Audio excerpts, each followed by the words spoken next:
Yesterday I talked about a new objective that I'm adding to the good life. That would be objective number 8, and I'm calling it audience. The concept is simple. Imagine 2 chairs in a lonely setting. In my case, a desert, of course. One chair is where I sit. You're welcome to do the same. In your own chair, of course.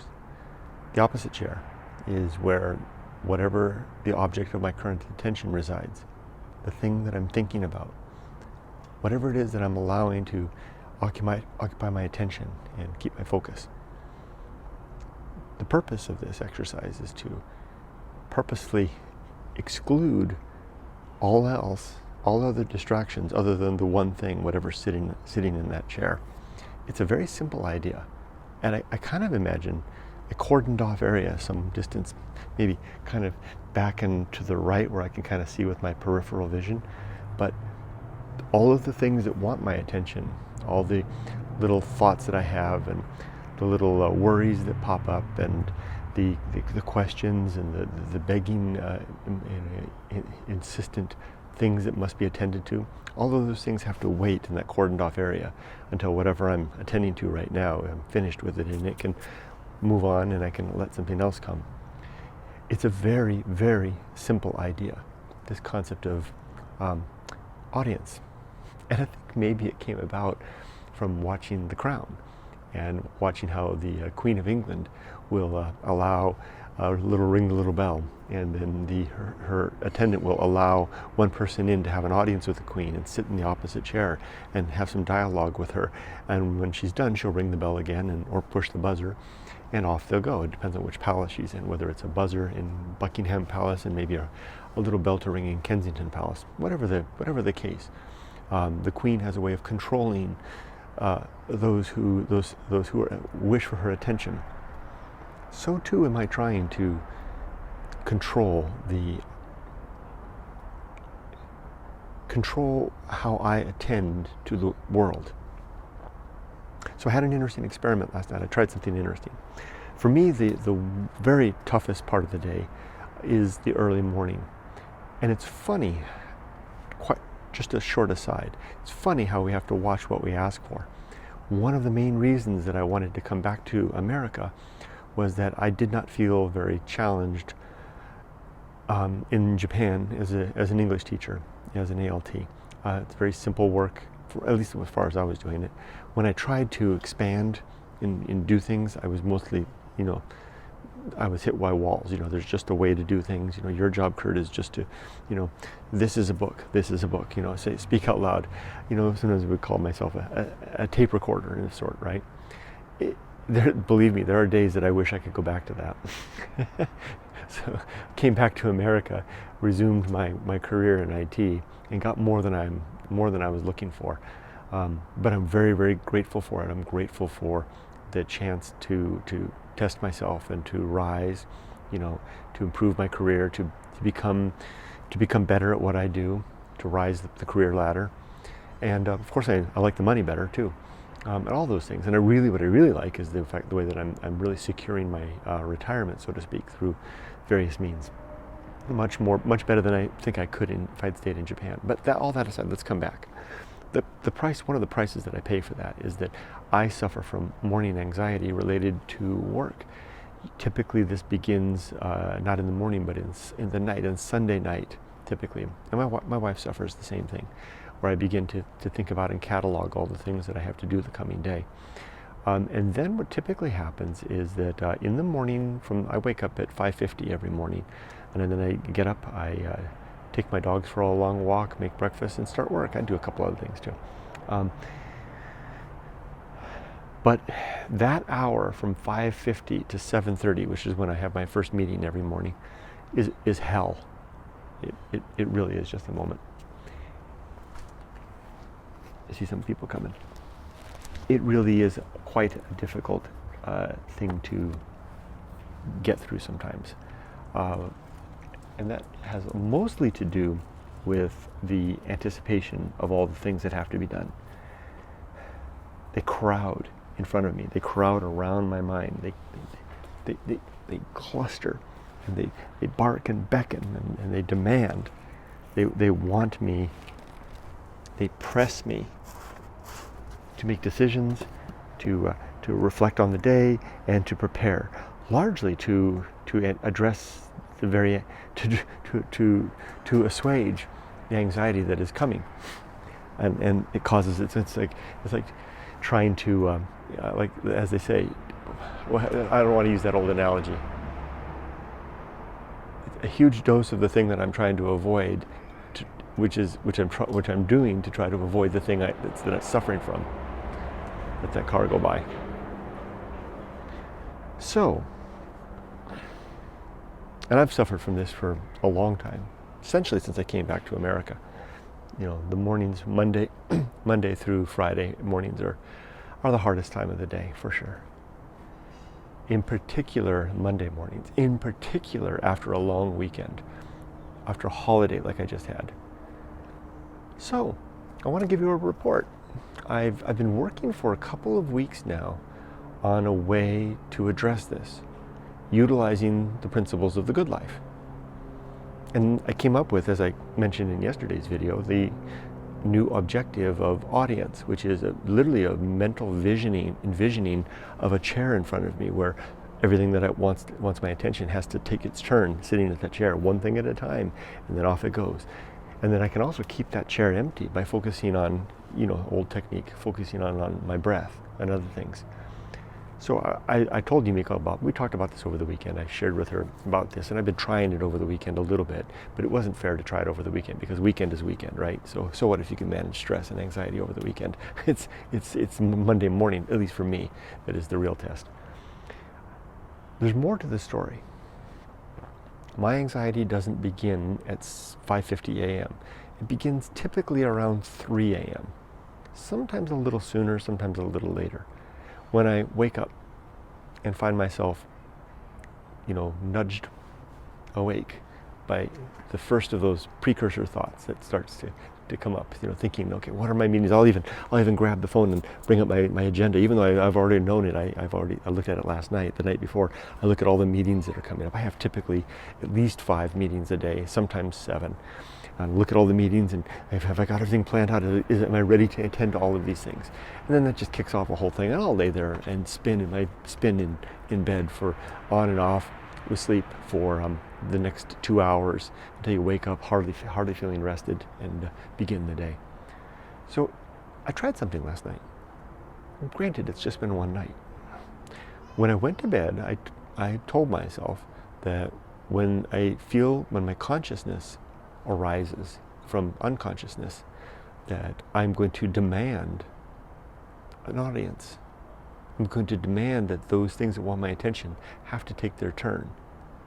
And I'm also going to work on ways to keep them aside and just focus on the empty chair.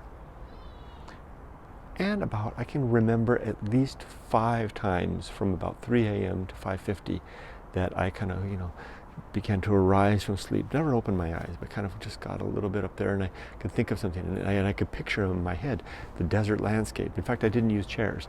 I used rocks. I pictured the desert landscape, like a perfectly flat peneplain, almost perfectly flat peneplain. And I'm sitting on one rock in my desert outfit, and maybe my backpack sitting on a nice rock. And across from me is another rock, and just off in the distance, no cordon or anything like that, but I can see like a cluster of individuals, kind of like in the art that Emily makes, the kind of the dark, formless, not formless, but faceless individuals. And those are the plaintiffs to my attention, right? The ones that want to have a chat with me. They want to keep me awake. They want to stir me to action. But as it wakes up, I know that it's usually one that's waking me up. It's thought of, do you have your agenda ready for that meeting? Or what are you going to do about that risk? Or have you thought about what you're going to include in the email to the steering committee, or whatever the case may be? As I wake, or kind of begin to wake, I allow that one thing in to sit, and it sits on the rock. I was visualizing while I was sleeping, sits on the rock. And I give it my focused attention for just a moment, just a few seconds. And it says to me, have you composed your status email? And I'll look at it, and I'll say, I did this last night. I looked at it and said, I have time, I'll get to that on Friday. And at that moment, I felt myself drifting back, not really, but kind of just drifting back and fading away. And when I woke 30 minutes later, there was something else sitting there. Is your agenda ready? Think about it really quick. There's 3 things that I want to talk about. These issues and this one action item. Yes, my agenda's ready. Drifting back, fade away. I did this about 4 or 5 times throughout the night, throughout the wee hours of the morning. What do you know? I woke up to my alarm. My alarm went off. I wasn't already awake. I usually tend to wake up 20 minutes beforehand and just sit there and wait out the alarm. And okay, I can do it. I can get another 20 winks, right? I can get another 2 minutes of sleep. No, you can't. Brr, brr, brr, brr, brr, brr. I actually woke up. What? Wow. I had successfully managed the pre-dawn anxiety, the pre-dawn things that wanted my attention by using this technique of audience in a desert setting. And I had given brief attention to the things that wanted it and then set them aside and moved on. At no point did I feel myself, badgered by competing issues and questions and things that wanted my attention, like crowding around me, do this, do that. Oh, no, that's the thing that really gets me. And I can't go back to sleep because it's just one after the other. But this little technique tended to focus and keep them positioned just so. So, strike one to a little success for this new idea in perhaps the most challenging circumstance of my work career. It's been the day, a Monday, a hard Monday. Today was a really difficult Monday. Yet, I feel refreshed. It's about just past 6:30 p.m. I feel refreshed. I used the technique throughout the day as well when things came up. You know what I tried to do? I did something else. At one point, I didn't have anything to think about during lunch. And I was worried that my thoughts would come back to me. Sometimes I rush back to work. I cut my lunch short and rush back to work so I can get back on it and try to, get away, deal with these things. What I did was, I pictured in myself as I was sitting there eating my sandwich. I pictured myself again on the rock. And instead of my worries coming in and sitting at the rock, my objectives and principles, one by one, sat on the rock. So the first one was the being always ready to die. And I pictured it on the rock. And I recited it to myself. You know what I do when I do the good life meditation. And I said, be always ready to die, to have my finances in order, my family relationships in order, and whatever it is that I want to say before I go, all those things in order. And I thought about it, and I tended to it, and I did a little bit of a deeper dive than I usually do. What that had the power to do, was that it occupied the chair, right? Nothing else could get in. Never mind the worries that I have at work, all those issues. I'll get to them. They will get attended to. There was another neat trick that I hadn't thought if I could do, which is actually to fill the chair not with my anxieties, or my worries, or my doubts, or my questions, but fill them with predetermined things that are a good use of time,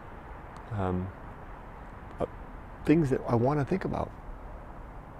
So, just sharing that with y'all. I see a couple of questions.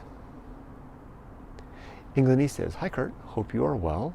I often think out my whole day before I even get out of bed. LOL. Yeah, I know, boy. Hopefully I won't be doing that anymore." Good evening, Kurt. How did your audience thing work out for you today? It worked out very well. I don't know, like 6:20. Thank you for asking. You actually asked this pretty early on, so hopefully you saw the video. Nice little status report on it. It worked out very well. Thanks for asking. Inglenese continues. As an ALT, I understand completely. Raising a family here in Japan, I often challenge myself in other things. Yeah. And I have nothing against ALTs, and I have nothing, it's a perfectly respectable, honorable career. I just didn't feel challenged in it. I didn't, and I'm a person that wants to be challenged. I want to complete the day and feel like, wow, that really pushed me. The envelope got expanded, and I learned something new, and things like that. And maybe I would do that if I enjoyed being a teacher better. Maybe I could do that. I know some teachers do that. My friend Kevin, Busan Kevin, is a teacher that really loves teaching. So does Victor. and they seem to be pushing the envelope and learning and adding things all the time. Jaden says, hey Kurt, how are you tonight? I'm doing very well, thank you, partially as a result of having a more relaxing, difficult day. A new objective, yes, Jaden, this is objective number 8. So it goes 1, be always ready to die. 2, good and effective use of time. 3, I'm not flipping you off, the cultivation of good emotional reactions. 4, the performance of good actions. 5, the recognition of true limits and true opportunity. 6, one thing slowly. And 7, audience. I guess it's 7, not 8. Good. K2 says, good for you. Hope you have continued success. Thank you. I'm going to add it to the book. Oh, that's what it will be. So it will be number 7. I must have missed one. Who cares? The day's over. Brandon says, hey Kurt. Hi Kurt. Hi there. Hi Brandon. So anyway, I'm going to head off now and get back. I'm reading, just to let you know, I'm continuing Crime and Punishment. Really enjoying that novel. Can't get enough about it. The character Marmalmanov, I have struggle with these Russian names. I'll tell you, if you want a character from literature to embed in your mind the circumstance of Marmalmanov, if I'm saying his name right, and his family is one that I will never forget. Susan says, hi Kurt, always wishing you well. Thank you so much, Susan. Jaden, glad to hang out a bit with you and share this evening with you. Take care, Kurt. Thank you, Jaden. I'm off to enjoy a few beers before bed. All right, I'm headed home too. Take care, everybody. Remember, be safe, but not too safe. Frederick says, see you later. Investigate an abandoned railroad yard today. Oh, well, okay. Sounds good, Frederick. Okay, take care, everybody. Bye-bye.